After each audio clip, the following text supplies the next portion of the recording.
Hello everyone, దోశలు కుదరడం లేదని బాధపడకండి. ఈ టెక్నిక్ ఫాలో అవ్వండి. పాన్ యొక్క హీట్ కన్సిస్టెన్సీ తెలుసుకోవడానికి ఒక చిన్న దోశ వేసి చూడండి. ఆ దోశ కనుక నీట్గా వచ్చిందనుకోండి, మీరు వెంటనే పెద్ద దోశకి వేసుకోవచ్చండి. ఒకవేళ అది రాలేదనుకోండి, పాన్ యొక్క హీట్ని సెట్ చేసుకోండి. దోశలు వస్తున్నాయి రాలేదు తెలుసుకొని మళ్ళీ దోశ వేయండి. ఎందుకు రావు చెప్పండి. ఈ టెక్నిక్ నచ్చితే ఫాలో అవ్వండి. మా ఇంట్లో పిల్లలు ఉన్నారు కాబట్టి నేను ఏ వంట చేసినా టేస్టీ అండ్ హెల్తీగా చేయాలనుకుంటాను. ఈ రోజు మా ఇంట్లోని జొన్న దోశలు అండి. సేమ్ దోశ ప్యాటర్న్ లాగానే రైస్కు బదులు జొన్నలు యాడ్ చేస్తారు.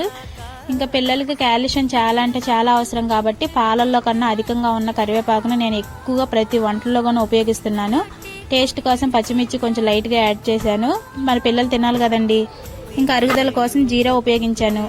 జొన్న దోశలు అయితే చాలా అంటే చాలా బాగా వచ్చాయి. ఇంకా చట్నీ విషయానికి వస్తే మా ఇంట్లో ఎప్పుడు రెండు చట్నీలు చేసుకునే వాళ్ళం. ఎక్కువగా పల్లి చట్నీ, టమాటా, పచ్చిమిర్చి. కానీ ఈ మధ్య పిల్లల కోసం నేను కొబ్బరి చట్నీని వారంలో ఒక 2-3 రోజులు యాడ్ చేశానండి.